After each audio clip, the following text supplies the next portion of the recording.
Good morning, everyone. Thank you very much for joining us today. We'll give everybody a few minutes to get in and get settled, and then we'll get started with today's presentation. And I imagine that there's many of us that are happy that we're sitting here at our computers instead of having to go out for this presentation today. Looking out there, it looks like a beautiful winter wonderland, but I'm happy I'm not driving in it. So we'll just stay warm and toasty and listen to everything that Vineeta has to tell us today. And we'll just give it a few more minutes. Our crowd is still arriving. We've had such a great response to our presentation today that we did have to convert to webinar. And so that makes things just a teeny bit different for us.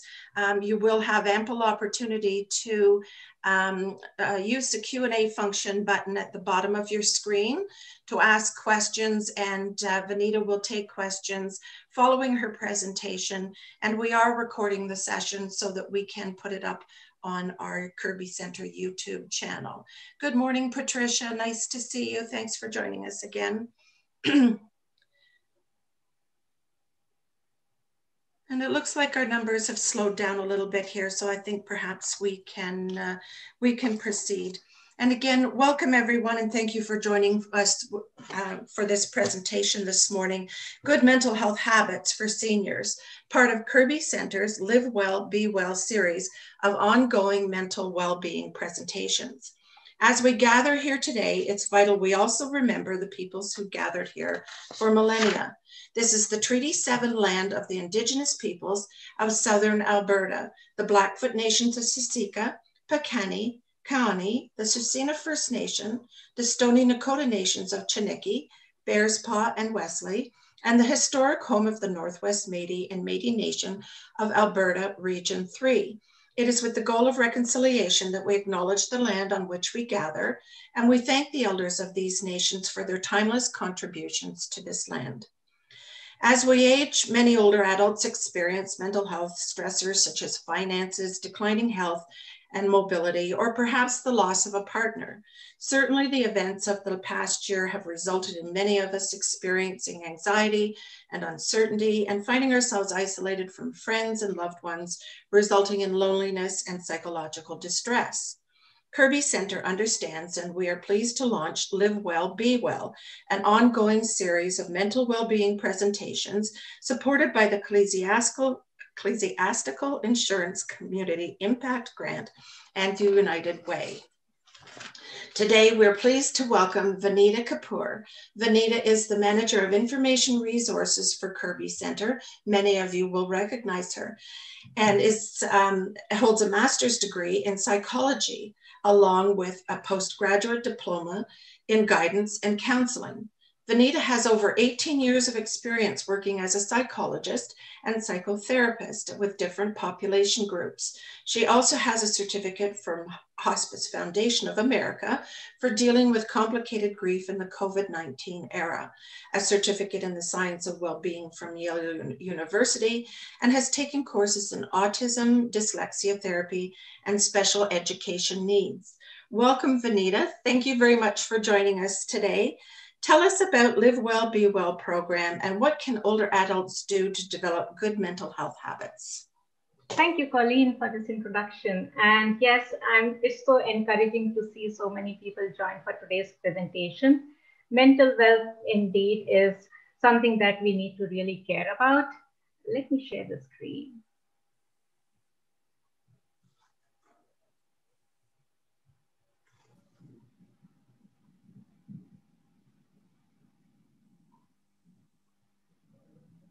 Okay, so when we talk about mental health, we can say that mental health and physical health complement each other. So if you are physically healthy, you would be happy with yourself, less stress, less anxiety, less depression.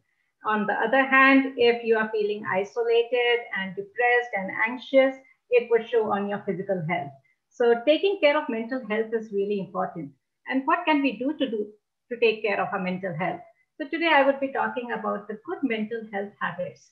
So we call it for seniors, but it would be for anyone to implement.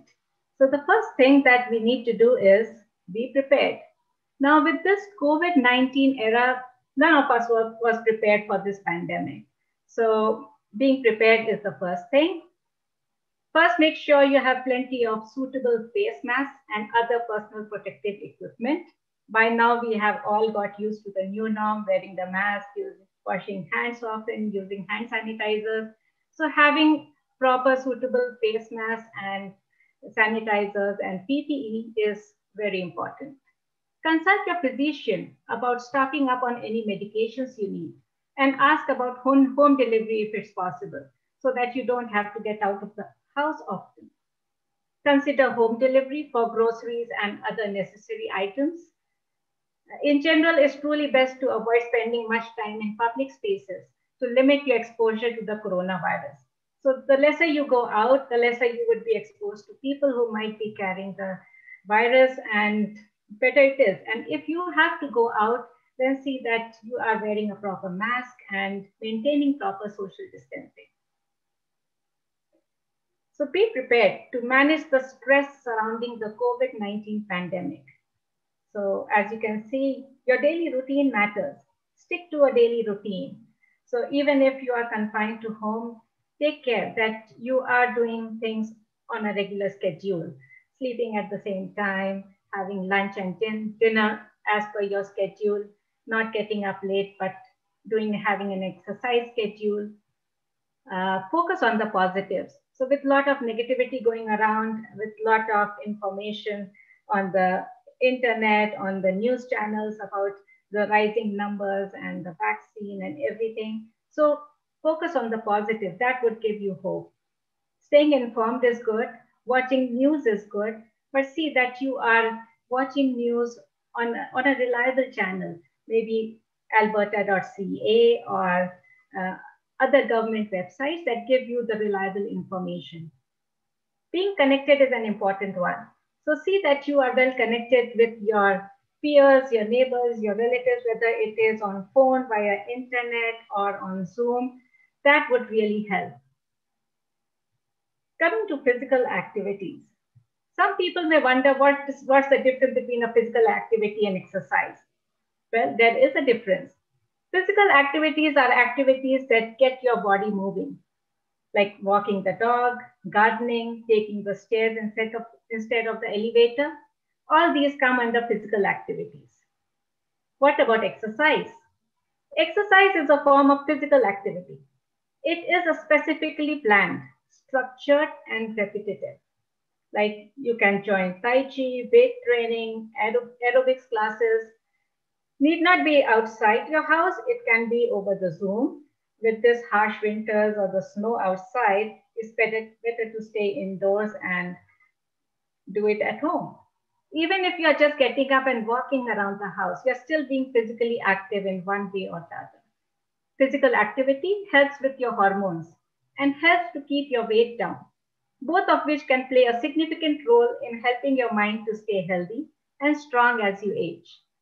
This can also help you to meet other people while you are out being active. So it has a dual purpose that you can enjoy while you are out and about. Now, when we come to the benefits of physical health on mental health, physical exercise on mental health, well, exercise boosts sleep. Regular exercise improves the quality of sleep. Exercise increases the time of deep sleep, which further helps in boosting the immune system and controlling anxiety and stress. And that's important. Exercise results in energy expenditure. You use up your energy when you are exercising, which makes you feel tired and you get a good night's sleep. Brain chemicals or neurotransmitters are responsible for how you feel, physically as well as mentally. So regular exercise, when you're doing regular exercise, it stimulates the production and release of dopamine, which is the happy hormone, and serotonin, which helps in improving our overall well-being. It decreases mood disorder symptoms and reduces stress and gives a feeling of calmness and relaxation. So good to exercise, include it in your schedule. One of the major causes of muscle tension is lack of exercise. Sometimes you feel, oh, my muscles are not so flexible. So exercise can increase the blood flow of blood to muscle cells, which further increases the oxygenation in muscles. Regular exercise increases muscle strength and flexibility. So it results in better bone density, which makes bones stronger. And that would reduce the risk of fracture. So everything is linked. Exercise reduces the risk of falls by improving coordination and balance. And nobody likes to have falls these days. Exercise stimulates the release of the happy hormone dopamine in our brain. This hormone is very, very essential for feeling happiness. Another great benefit of physical exercise is that it increases the blood flow to the brain, which keeps the cells healthy. Moreover, exercise increases the production of brain chemicals and growth factors, which helps in keeping the existing cells healthy and also helps in the growth of new brain cells, which results in increasing memory and controls thinking. So prevention is the key to eradicating depression and anxiety. So what do? If we focus on areas of our lives we can control, then we would have a much easier time coping with events that are out of control. So habit. What is a habit? Habit describes a behavior done repetitively as a routine. Habit can be a choice. So you can decide whether what you are focusing on, what you are doing again and again, because that's going to become a habit. So here I have a small video. Let's see what this little champion has to say about habits. So my question to you,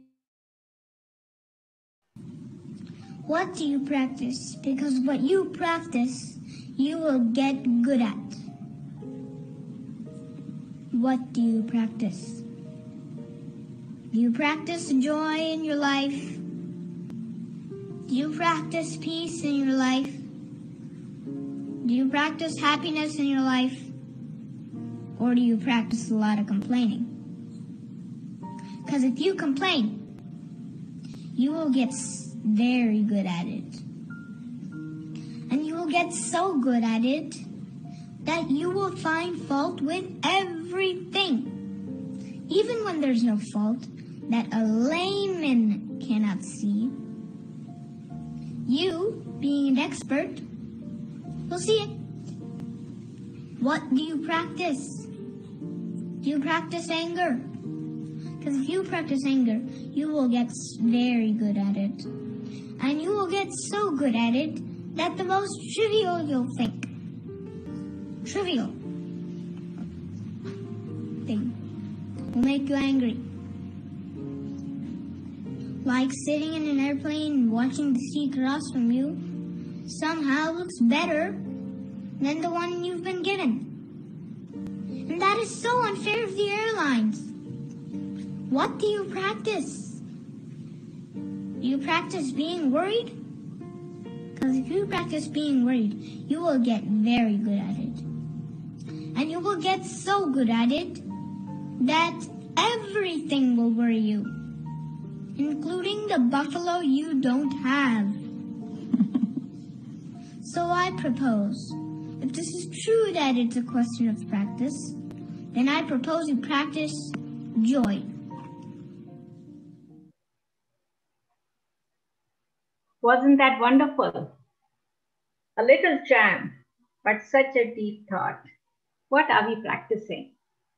Let's practice joy, peace, instead of practicing to worry and complaining about little things in life. Now we come to how do we get involved in our community? So getting involved in the community is a very good habit. Whether it is through a community center or a church or a temple, surrounding ourselves with people who have similar goals as us can have a profoundly positive impact in our mental well-being. Donating our time towards a community project or simply socializing is a quality way to help our self-esteem and build a network of support. Interacting with fellow human beings reminds us we are not alone and gives us an outlet to share our thoughts and feelings. So instead of complaining, why me? When you'll meet others who are going through the same thing, you will feel satisfaction. Oh, I'm not alone. there are others who are going through the same thing and coping it well.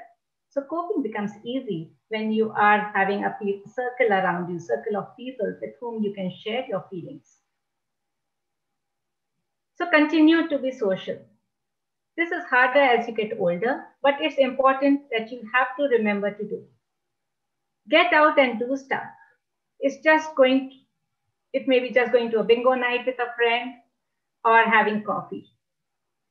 If you live in an assisted living community, go out and enjoy social events that are available on campus. Go to family events, go and take a walk at the park, or do a number of other things to have fun with other people.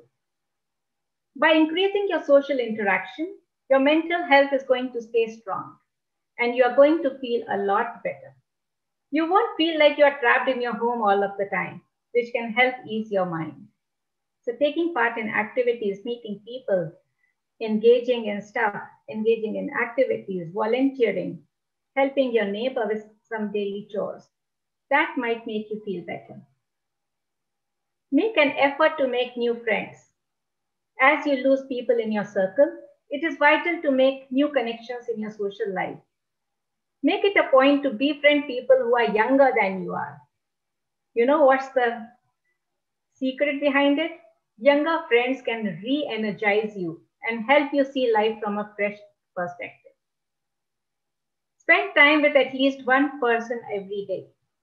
Whatever your living or work situation, you shouldn't be alone day after day. Phone or email contact is not a replacement for spending time with other people.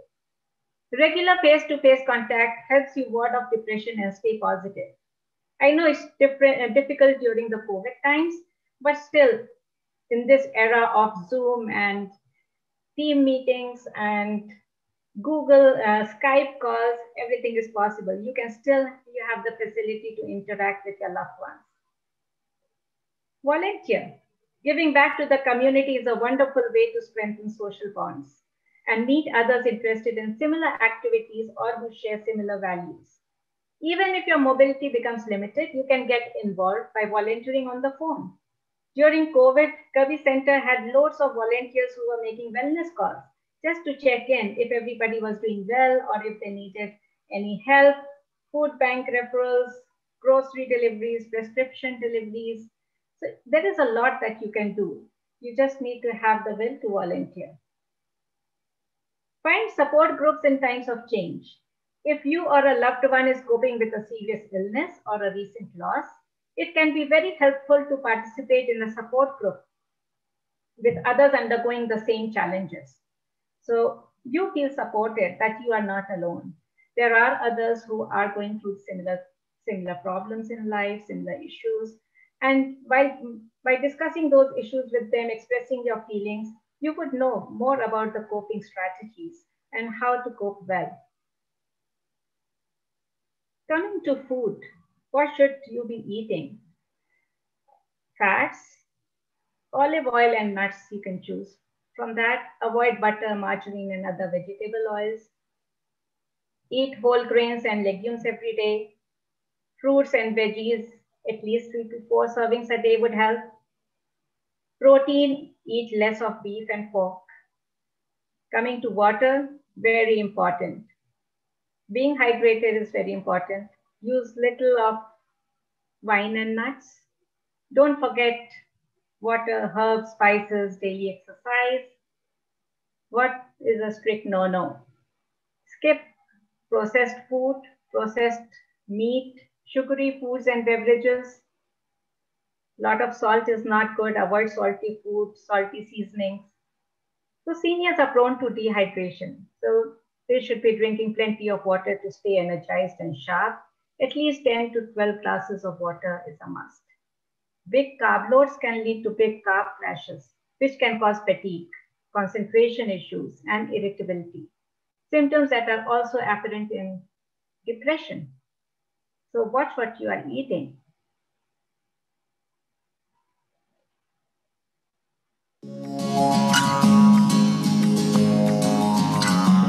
If you want to be healthy here, Doctors say you first need to be healthy here. I've been finding patients with insomnia can have deficiencies in B vitamins, deficiencies in oleic acid. Sleep medicine Dr. Jose Colon says processed foods can disrupt our sleep and even cause chronic disease. Processed foods are higher in the glycemic index. They could lead to cancer, they could lead to heart disease, they could lead to gestational diabetes. Beyond just obesity itself, there's a lot of things that it leads to. Doctors say many chronic diseases and sleep disorders could be prevented if patients alter their diet and lifestyle. Instead of eating processed foods and sugary snacks, doctors recommend eating nutritious foods with fruits and vegetables. And if you're eating 90 calories from a bowl of strawberries, you at least have phytonutrients, antioxidants to buffer some of the high sugar stress. But if you're getting 90 calories from a pack of Gushers, there's no antioxidants in that, and that just causes constant burden of stress there. Throughout the day, he recommends patients eat more good fats like nuts, seeds, and avocado, and avoid the bad fats like vegetable oil and anything fried. You know, life has a rhythm, and we have these biological rhythms, and there's biological rhythms in sleep, and there's biological rhythms in digestion as well. And some of the burden that chronic disease has, we end up on medications that end up interfering with sleep, you know, and then we end up gaining weight and we have more sleep apnea. Maintaining a healthy and nutritious diet can keep your weight and sleep normal. For Lee Health, I'm Lindsay Fry.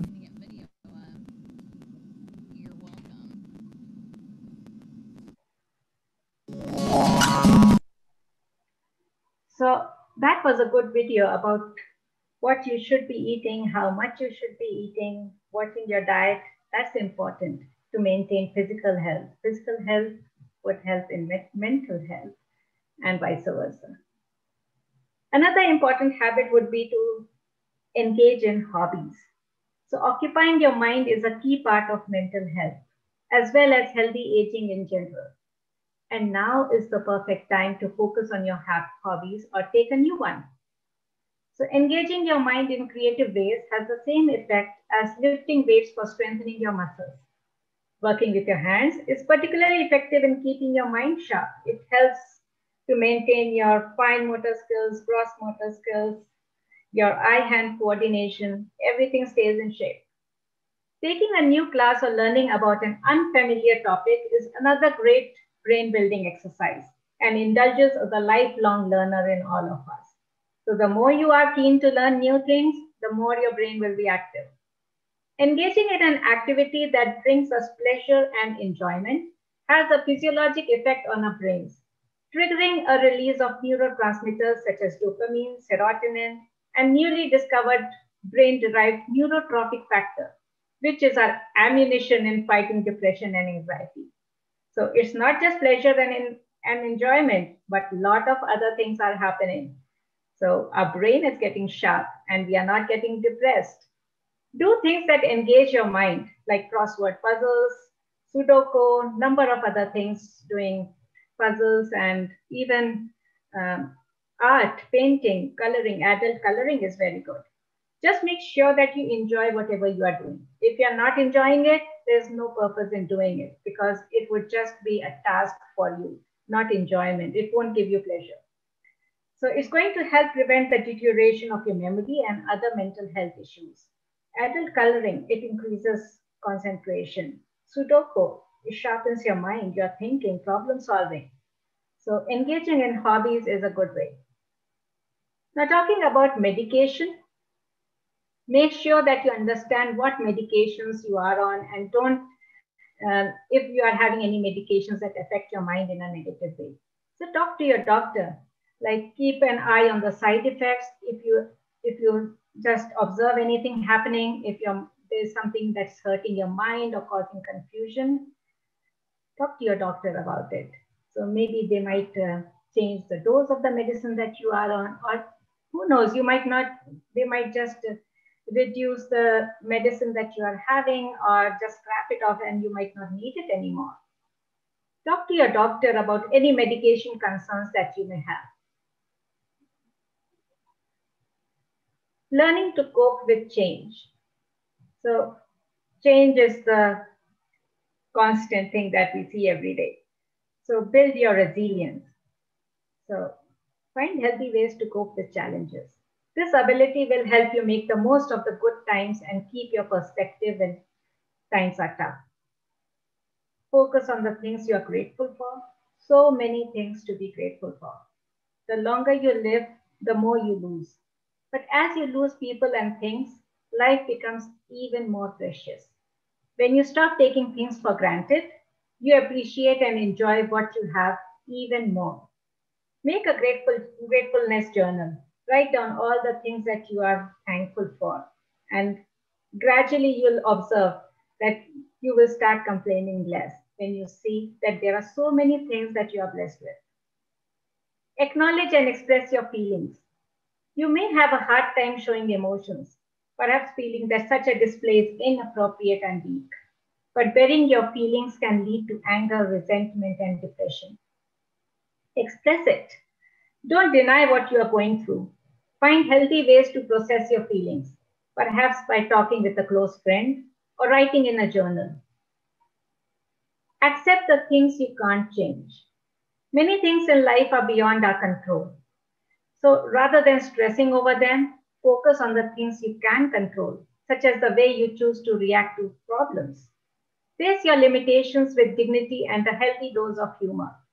So if you cannot change anything, learn to laugh it up. So no way you can change. So what do? Just take it in a light way. This shall also pass. Look for the silver lining. So nothing stays forever. So as the saying goes, what doesn't kill us makes us stronger. So when facing major challenges, try to look at them as an opportunity for personal growth. Learn from your mistakes. Take daily action to deal with life's challenges. So when a challenge seems too big to handle, sweeping it under the carpet often appears to be the easiest option. Out of sight, out of mind. But no, does it work? So it allows both the problem and your anxiety to build. Instead, take one small step at a time. Even a small step can go a long way to boosting your confidence and reminding you that you are not powerless. You do have control over things. Staying healthy through humor, laughter, and play. Laughter is strong medicine for both the body and mind. It helps you stay balanced, energetic, joyful, and healthy at any age. A sense of humor helps you get through tough times. Look outside yourself, laugh at the absurdities of life, and transcend difficulties. Sleep is important. If you get a good sleep, you have a happy day the next day. And if you do not get a good sleep, you wake up grumpy in the morning. So what are some things that you can do to sleep better? So avoid screen time an hour before sleep. A lot of us have the habit of watching a movie or a soap opera or any TV show and just sliding down in the bed and sleeping. That's a strict no-no. Establish a bedtime routine. You have the habit of going to the bed at the same time every day. Reading before bed can help you wind down and get a better night's sleep. So avoid staring at your phone screen at night before going to bed. Eat a light dinner. I would suggest eat before at least 2 hours before you go to bed. Listen to soothing music. De-stress or meditate. Drink a glass of warm milk, that helps. Avoid substances that discourage sleep. Substances like alcohol, tobacco, caffeine, and even large meals late in the day can make sleep more challenging. Try quitting smoking, reduce caffeine intake, and eating dinner at least 4 hours before bedtime. Keep a regular sleep schedule, develop a bedtime routine, find activities that help you relax before bed. Even if it's reading, listening to music, or doing some coloring, do that. Have it as a routine so that when you go to bed, your mind is calm, peaceful, and you do not go with stress and anxiety when you are going to bed. Keep a regular bedtime routine for better sleep every day, even on weekends. A lot of us have the habit of watching late night movies on weekends or in getting up late next day. That disturbs our routine. Block out snoring. That's a good one. If snoring is keeping you up, try earplugs or separate bedrooms. Go to bed earlier. Adjust your bedtime to match when you feel like going to bed, even if that's earlier than it used to be. There's a popular saying, early to bed and early to rise makes a man healthy, wealthy, and wise. So I follow the same thing. So going to bed early really helps. What should you eat to improve your sleep if you're not getting good sleep? Cut down on sugary foods. Avoid big meals or spicy foods just before bedtime, because then that would make you feel bloated and you won't feel you'll feel uneasy when you go for sleeping. Minimize liquid intake before sleep, because that might make your bathroom visits increase at night if you are taking a lot of water just before sleeping. Develop soothing bedtime rituals, taking a bath, playing music, practicing a relaxation technique, such as progressive muscle relaxation, mindfulness meditation, or deep breathing can help you wind down before bed. So as you can see, think positive. It helps with any kind of stress. Mantra repetition, like it improves concentration. It diverts your mind from other things. Deep breathing, it relaxes your mind. So here is a small video on how to breathe so that it removes the stress and diverts your mind. The 4-7-8 breath that I teach is the most powerful relaxation method that I've discovered. It's very simple, requires no equipment, takes very little time, costs nothing. And it is a practice. It's something that you have to do regularly. So in this technique, you breathe in through your nose quietly to a count of 4, hold your breath for a count of 7, and then blow air out through your mouth audibly and forcefully. And you do this for a total of 4 breath cycles. So I'm going to show you what this looks like.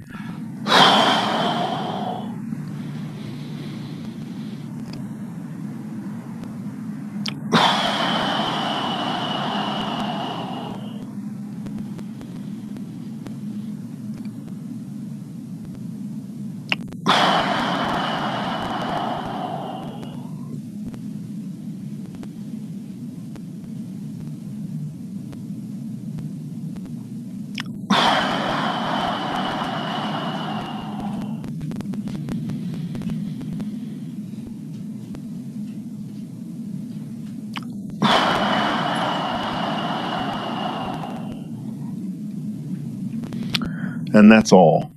It's a bit hard for me to come back and talk to you after I do that because this produces a very pleasant altered state of consciousness that I'd rather stay in. You may not get that the first time you try it, but it's a reward of practicing this. And this is a practice. You must do this at least twice a day. So that 4 breath cycles at least twice a day. After a month, if you're comfortable with it, you can increase to 8 breath cycles each time you do it. But that's the absolute maximum. You can do it more frequently than twice a day, but never more than 4 8 breath cycles at one time. It may take 4 to 6 weeks before you notice physiological changes from this, but over time, practicing this will lower heart rate, lower blood pressure, improve digestion, improve circulation. It promotes sleep if you get up in the middle of the night for any reason. It is the most effective anti-anxiety technique that I've found. I've taught it to patients with the most extreme forms of panic disorder who eventually brought that under control just relying on this breathing technique. So please practice it, do it regularly, and I think you'll be very pleased with the results. I strongly would recommend everyone to follow this 4-7-8 breathing technique. It's very simple. Just breathe through your nostrils, take 4 counts, hold it for 7 seconds, 7 counts. Just count in your mind, 1, 2, 3, 4, 5, 6, 7. And then release your breath in 8 counts through your mouth, just as was shown in the video. and you would really see the effect.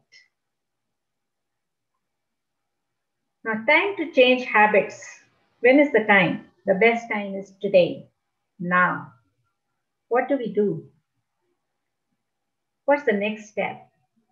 So we talked about a lot of things related to mental health habits, like getting connected to the community, volunteering, um, staying informed, being prepared for the COVID-19 stuff, with having all the medication and everything in place, focusing on the good things, gratitude journal.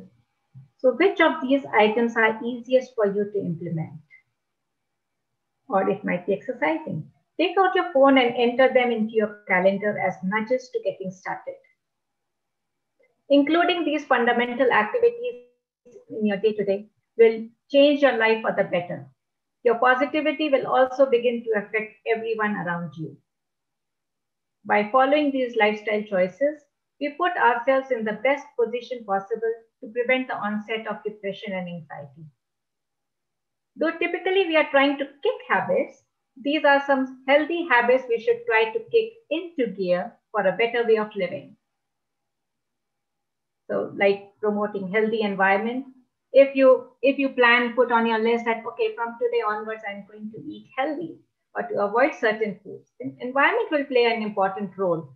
If you have cookies and chips and donuts in front of you in your environment, then you'll be more tempted to have those, to binge on those. So having fruits and healthy food or healthy snacks in front of you would, every time you go and open the refrigerator and you find fruits, your eyes get the visual of fruits and veggies would make you more liable to stick to your healthy eating habits.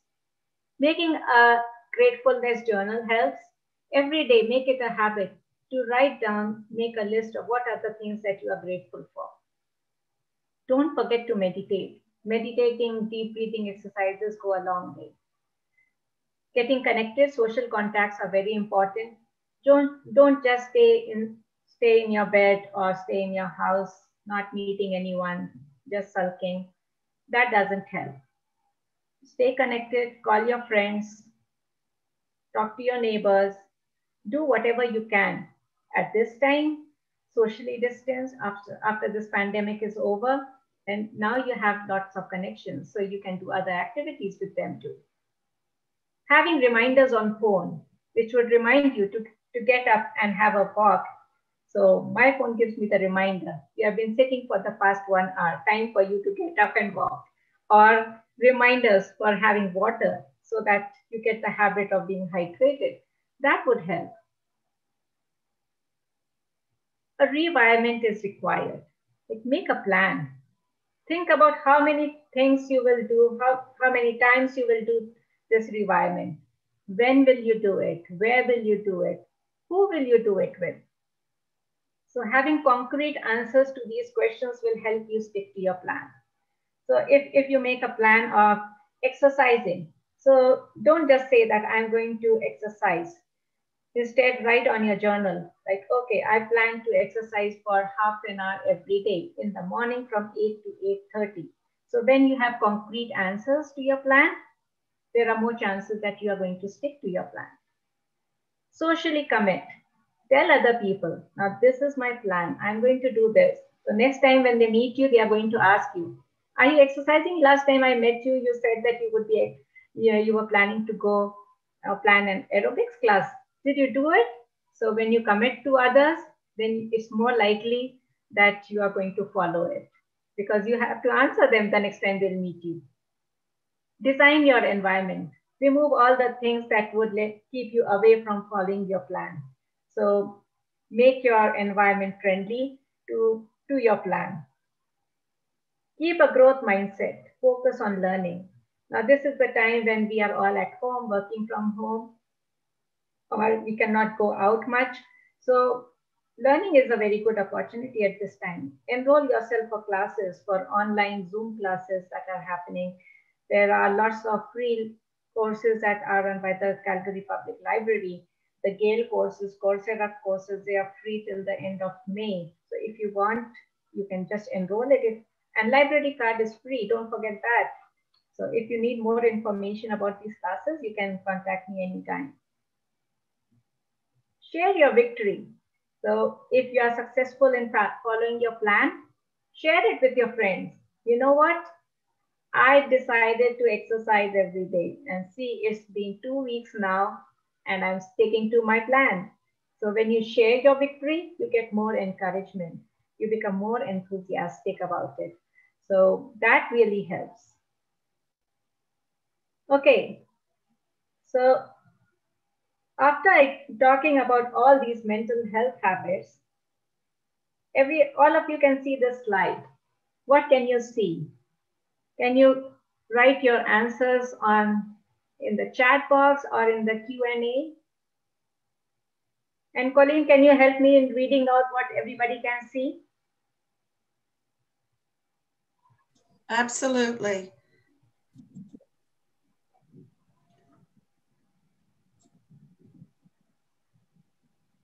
Okay, what is everyone, if you can describe what you're seeing on screen, you can pop it into chat. Oh, I've got several black dots.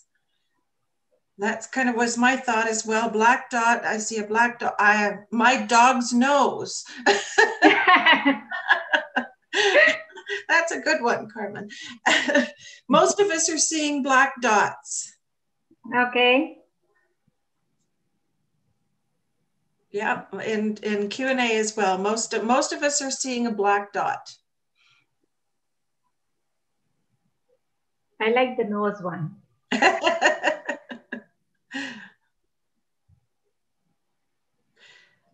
And Sade, I can see a white sheet with a big black dot in the middle. Okay. Oh, Kim, a black hole. Okay.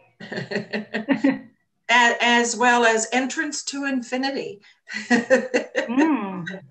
Interesting. I think Kim has been meditating.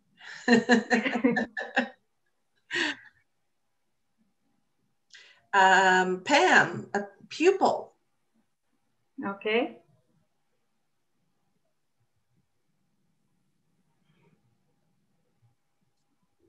And I don't see any more coming in. What are we seeing, Vineeta? Okay. So thank you so much for giving your answers. So what I can see is a white sheet of paper. Okay. And this is the problem. So when we talk about life, this life is like a white sheet of paper. But what do we see? We just see the one little problem that we have, the black dot. And we focus all our attention to that problem. Doesn't it happen that way? We forget all the good thing, all the rest of the paper, the 99% of the paper that is clean and white. We forget all our blessings and focus our mind on that black dot, the one problem that is sticking on our mind, that's stressing us and making us anxious. Looking at the bigger picture. So do we realize what we are doing? So this is a very good example and something to think about, like, what do we need to do? Focus on the positives, focus on the blessings, focus on all the good things in life that you have been blessed with, instead on focusing on that one black dot. Because when you focus on all the white portion, the blessings and the positive things, the negative things will soon take a back seat. So that's my take for the day. So I would like all of you to share what's your take from this presentation. And we'll be having another peer group discussion, a follow-up session on February 10th. That's from 10 to 10:45. That would be a small group presentation. So any of you who would be interested in joining that presentation, we have the link on the Eventbrite. You can just go and log in and register yourselves for that group discussion. And if any of you would like to have a one-on-one session with me, you are also most welcome. This is my information, the phone number, and my email ID. You can send me an email requesting a one-on-one session, and we can set up a good time, and that can be possible. That was great information, Vineeta. Thank you very much. I don't know about anybody else, but I learned some great habits that I should be adopting. And you're absolutely right. It is choice. And so it's easy to have become lethargic and, you know, I just don't care, but it's a choice to adapt some of those habits. I have to laugh. I just wondered how many of you, along with me, were doing the 4-7-8 breathing, and how many of you are still with us? Because it is very relaxing to do that breathing process. So that's something that I think I'd like to make sure that I follow up on as well personally, and the sleep habits. But I've kind of wondered, Vineeta, what happens if you're the one that's doing the snoring?